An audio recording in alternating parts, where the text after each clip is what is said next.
மலரோடு தனியாக ஏன் இங்கு நின்றேன் என் மகராணி உன்னை காண ஓடோடி வந்தேன் நான் மலரோடு தனியாக ஏன் இங்கு நின்றேன் என் மகராணி உன்னை காண ஓடோடி வந்தேன்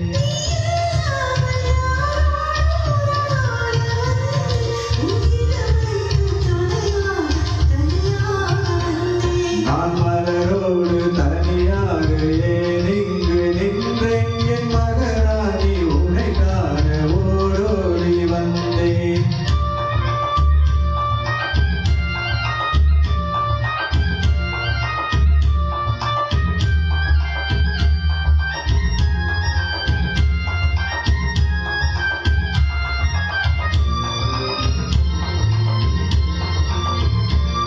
நீ வருகின்ற வழி மீது யார் உன்னை கண்டார் உன்மலை கொஞ்சம் கை மீது பரிசென்ன தந்தார் நீ வருகின்ற வழி மீது யார் உன்னை கண்டார் உன்மலை கொஞ்சம் கை மீது பரிசென்ன தந்தார் உன்மலை கூந்தல் அலைப்பாய அவர் என்ன சொன்னார் உன் வடிவான இதழ் மீது சுவை என்ன தந்தார் உன்மலர் கூந்தல் அலைப்பாய அவர் என்ன சொன்னார் உன் வடிவான இதழ் மீது